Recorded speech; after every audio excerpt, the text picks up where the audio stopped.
Veloso, seja bem-vindo a mais um vídeo aqui no meu canal. E o tema da aula de hoje nós vamos falar sobre ciclo de vida e tipos de reprodução, ok? Então, para a gente começar, vamos relembrar que ciclo de vida são todas as fases de desenvolvimento dos organismos, dos seres vivos. E essas fases compreendem o seu desenvolvimento inicial, o seu desenvolvimento na fase juvenil e também depois a morte, ou seja, seu ciclo vital.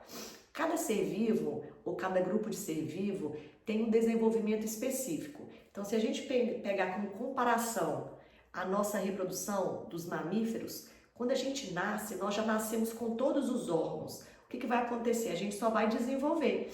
Porém, os peixes, os anfíbios, muitos insetos, eles não nascem prontos. Eles precisam passar por sucessivas transformações até se tornar um indivíduo semelhante ao grupo dele. Então, essa classificação recebe o nome de desenvolvimento, direto ou indireto.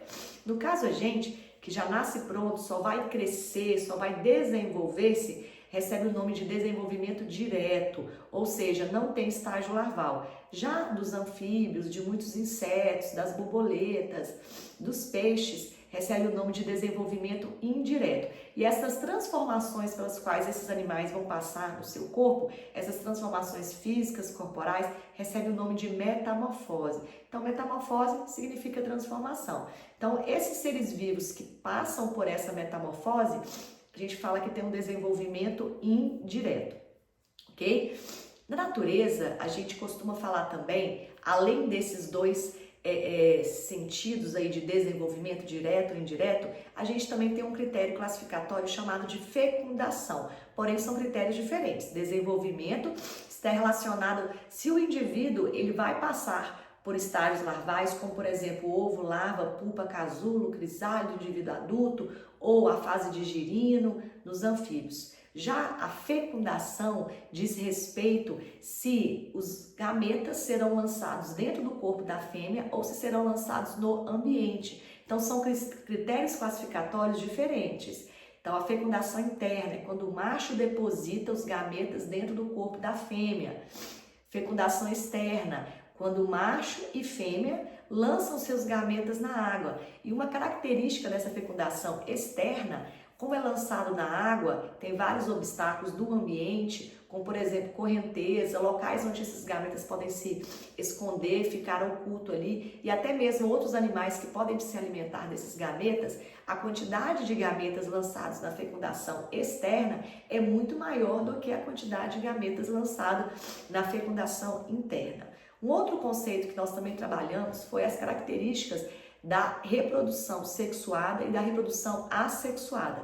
A reprodução assexuada, pessoal, ela é mais comum, ela é inerente aos indivíduos mais simples, aos seres vivos mais simples, que não tem diferenciação tecidual. O que seria isso? Que não tem diferenciação de tecidos. Nós, por exemplo, animais mamíferos, temos tecido epitelial, tecido conjuntivo, tecido cardíaco, tecido muscular, tecido nervoso.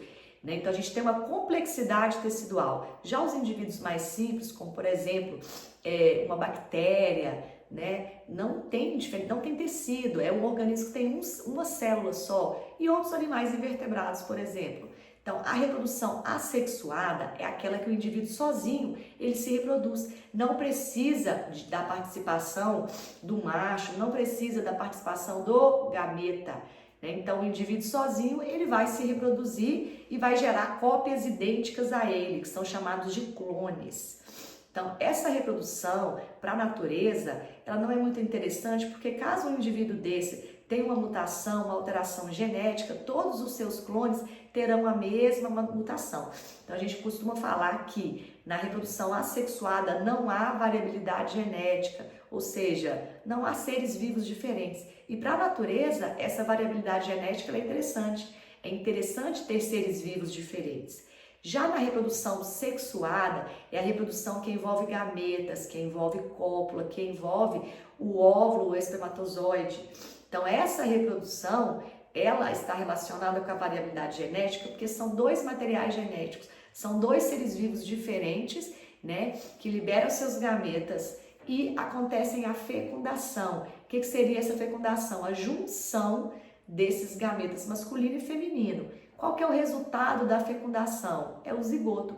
esse zigoto, ele apresenta a mistura genética, ele apresenta a junção desse material genético. O que vai acontecer com esse zigoto, por exemplo, no caso do ser humano? Esse zigoto, ele é o início da vida e no primeiro momento ele é formado por uma célula só. Então ele tem que sofrer várias divisões celulares, aumentar o seu número de células, né, para até mesmo formar os tecidos e depois formarem os órgãos. E essa divisão de células que vai aumentar em número recebe o nome de mitose. Então a mitose é a divisão celular que faz crescer o indivíduo, que faz a reparação de célula, que aumenta o número de célula. Já a reprodução que está associada à formação de gametas é a meiose, porque os gametas têm a metade do número de material genético de um indivíduo adulto. E por que os gametas têm a metade do material genético? Porque dois gametas vão se encontrar, né? Então eles têm que ter um valor de material genético reducional. Então a meiose, ela tem essa característica, ok? Dentro da reprodução assexuada, a gente pode citar alguns exemplos, né? Então a divisão binária, principalmente nas bactérias, o brotamento nas hidras. A gente pode falar também sobre a fragmentação das planárias. Então, são reproduções, né, que não há participação de dois indivíduos e os seres vivos formados, eles são clones daquele indivíduo que o originou, ok? Também há os organismos hermafroditas. Então, os organismos hermafroditas são aqueles que apresentam tanto material genético masculino quanto feminino.